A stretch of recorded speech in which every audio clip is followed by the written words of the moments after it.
இது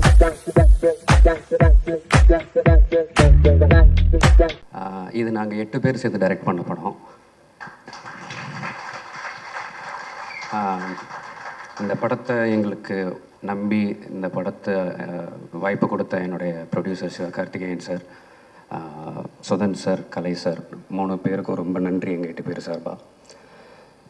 இது சிவகார்த்திகேயன் சார் அப்படிங்கிற ஒரே ஒரு ஆள் என்னை நம்பின அந்த ஒரு நம்பிக்கையில் ஆரம்பித்த படம் தான் இது.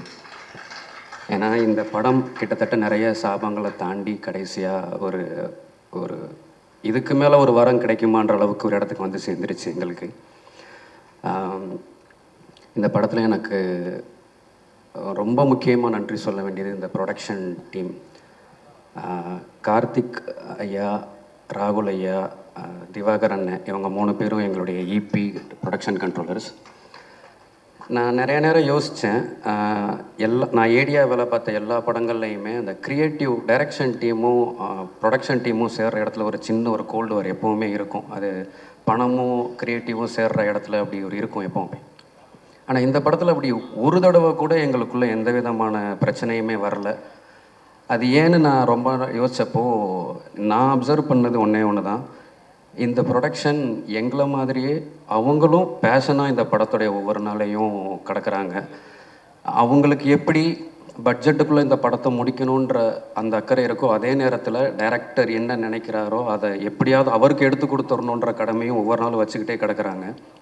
ஸோ அதனால தான் மேபி எஸ்கே ப்ரொடக்ஷன்ஸ்லேருந்து வர்ற எல்லா படங்களும் இப்படி வருதோ என்னன்னு எனக்கு தோணுச்சு. ஸோ இந்த ப்ரொடக்ஷனில் வேலை பார்த்த ராகுல் சார், கார்த்திக் சார், திவாகரன் 3 பேருக்கு ரொம்ப நன்றி. ஏன்னா இவங்க 3 பேர் இல்லைன்னா எங்களால் இந்த அவுட் கொடுத்துருக்க முடியும்னு எங்களுக்கு நம்பிக்கை இல்லை.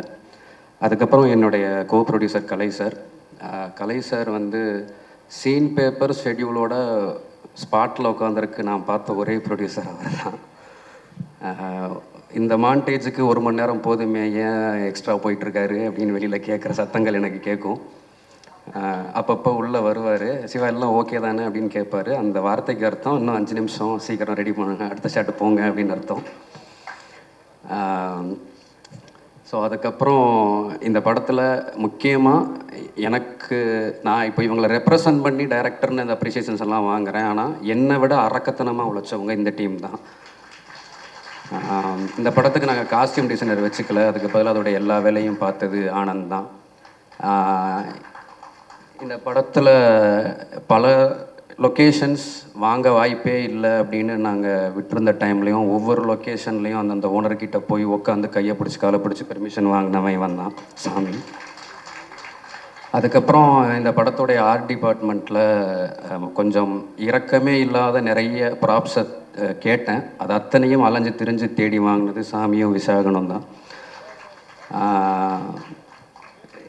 இந்த 7 பசங்க ரொம்ப அரக்கத்தனமாக இருந்தாங்கன்னா இவங்களுக்கு நடுவில் இவங்களுக்கு ஈக்குவலாக உழைச்ச ஒரே ஒரு பொண்ணு ப்ரூஸ்னியா இந்த படத்தில். இந்த படத்துடைய காஸ்டியூம் அவள் தான் பார்த்தா. இந்த படத்துடைய வில்லேஜுக்குள்ளே நாங்கள் எப்போ வேணால் எங்கே வேணால் ஷாட் வைப்போன்றதுனால செட்டு வண்டி, கேரவன், யூனிட் எதையுமே உள்ளே கொண்டு வரல, எல்லாமே 1 கிலோமீட்டர் தள்ளி இருந்துச்சு. ஸோ இத்தனை ஆர்டிஸ்ட்டுக்கு ஒரு பொண்ணாக காஸ்டியூம் வண்டிக்கும் கேரவனுக்கும் அலைஞ்சிக்கிட்டே இருப்பாள். அதுக்கப்புறம் இப்போ நீங்கள் இவங்க பேசிக்கிட்டு இருந்த நிறைய இடத்துல ராஜேஷ்னு ஒரு பேர் சொன்னதை கேட்டிருப்பீங்க. இந்த படம் ஒவ்வொரு ப்ரொடக்ஷனில் ஒவ்வொரு தடவை நான் ஆஃபீஸ் போடும்போதும் முதல் நாள்லேருந்து என் கூட இருந்து ஒவ்வொரு தடவை ட்ராப் ஆகும்போதும் அடுத்து அவனுக்கு என்ன வேலை சொல்கிறதுன்னு தெரியாமல் யோசிச்சுட்டு இருக்கிறப்ப எனக்கு எந்த தொந்தரவுமே இல்லாமல் அண்ணே ஒரு வேலை இருக்குது ஊரில் போயிட்டு வந்துடுறேன்னு காணாமல் போயிடுவான். திரும்ப அடுத்த ஆஃபீஸ் போடுறப்ப வந்து சேர்ந்துருவான். இப்போ நான் கடைசியாக இந்த படத்துக்கு இப்போ 3ஆவது தடவை இந்த ஆஃபீஸை போட்டப்போ நான் அவனை கூப்பிடலை, ஏன்னா அவன் ஒரு பெரிய டைரக்டர்கிட்ட ஏடியா இருந்தான். திடீர்னு ஒரு நாள் ஆஃபீஸ் வந்தான், என்னன்னு கேட்டேன். அந்த வேலையை விட்டுட்டு நான் இங்கே வேலை பார்க்குறேன்னு வந்து நின்ட்டான். அதே மாதிரி மேம்க்கு ஒரு மேக்கப் டெஸ்ட் எடுக்கிறதுக்கு ஒரு தண்டட்டி அவசரமாக தேவைப்பட்டுச்சு. ஊரில் இருக்கிற யாராவது ஒரு லேடி கிட்ட, ஒரு பாட்டி கிட்ட தண்டட்டி வாங்கிட்டு வந்துடுறான்னு சொன்னேன். அவனும் வாங்கிட்டு வந்துட்டான். டெஸ்ட் எடுத்துட்டோம். அப்புறம் தான் எனக்கு தெரிஞ்சிச்சு அந்த தண்டட்டியை வந்து கொடுக்கணுன்னா அதுக்கு பதிலாக ஒரு 3 மடங்கு அதிகமான தங்கத்தை அடகாக கொடுத்து வாங்கிட்டு போங்கன்னு சொல்லியிருக்காங்க. அதை அவன் என்கிட்ட சொல்லலை, அவங்க அம்மாவோட தாளிச்சு நான் கழட்டி போய் வச்சு வாங்கிட்டு வந்துட்டான்.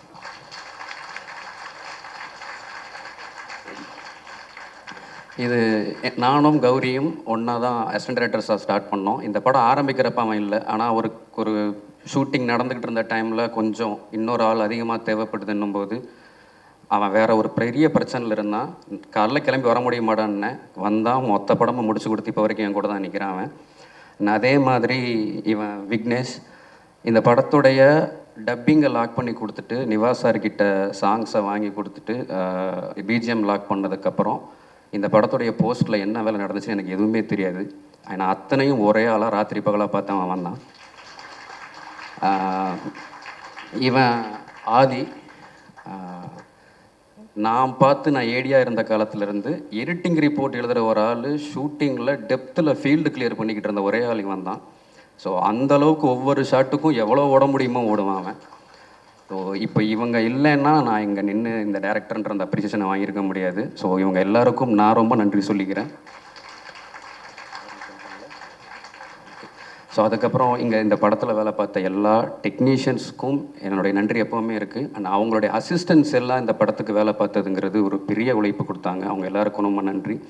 என்னுடைய நடிகர்கள் அவங்க அத்தனை பேர், அவங்களுடைய அசிஸ்டன்ஸ், இதில் நடித்த கேரக்டர் ஆர்டிஸ்ட், அவங்க கூட வந்து அவங்களுக்கு பாதுகாப்பாக வந்து அவங்களுடைய ஹஸ்பண்ட்ஸ் எல்லாருக்குமே ரொம்ப நன்றி. இந்த படம் நான் ஒரு டைரக்டர், எனக்கு இது ஒரு லைஃப்னு சொல்லி நான் டே நைட்டாக தூங்காமல் வேலை பார்த்துருக்கலாம், சாப்பிடாமல் இருக்க முடியும். ஆனால் எங்களுடைய அந்த கனவுக்காக நாங்கள் அதை சரியாக எடுத்துடணுன்றதுக்காக இந்த படத்தில் வேலை பார்த்த யூனிட், க்ரூ, ப்ரொடக்ஷனில் வேலை பார்த்தவங்க நான் அத்தனை பேரும் ராத்திரி பகலாக உழைச்சாங்க அந்த 38 நாள். அதனால தான் எங்களால் இந்த அவுட்டை கொடுக்க முடிஞ்சுது. ஸோ அவங்க எல்லாருக்குமே பெரிய நன்றி சொல்லிக்கிறேன். ப்ரெஸ் அண்ட் மீடியா இந்த படத்தை கொண்டு போய் நீங்கள் சேர்த்ததுனால மட்டும்தான் இது எங்களுக்கு இந்த ஒரு ரெஸ்பான்ஸ் ஆடியன்ஸ் கிட்டேருந்து கிடச்சிது. அதனால் உங்களுக்கு ஒரு பெரிய நன்றி. கடைசியாக என்னுடைய குடும்பத்துக்கு ரொம்ப நன்றி. ஏன்னா அவங்களுடைய ஒரு பெரிய கனவை உடச்சு நான் என்னுடைய கனவுக்காக சினிமாவுக்கு வந்தேன். ஆனால் 36 வருஷமாக நான் ஏதோ ஒன்று செஞ்சிடுவேன் என்னை தாங்கியிருக்காங்க. என்னுடைய அம்மா அப்பா, என்னுடைய அண்ணங்க, அவங்க ஃபேமிலி எல்லாருக்கும் ரொம்ப நன்றி. அண்ட் ஒரு 8 மாத கர்ப்பிணியாக என் ஒய்ஃபை அவங்க அம்மா வீட்டில் விட்டுட்டு நான் தாய் கிழவி ப்ரீ ப்ரொடக்ஷனுக்கு கிளம்பி வந்தேன். என் குழந்தைக்கு இப்போ 1.25 வயசாச்சு. நான் அதை ஒரு 10 தடவை தான் போய் பார்த்துருப்பேன். 2 குழந்தைகளையும் தனியாக பார்த்துக்கிட்டு என்னை என் வேலையை பார்க்க விட்றேன் என் ஒய்ஃபுக்கு ரொம்ப நன்றி. ஸோ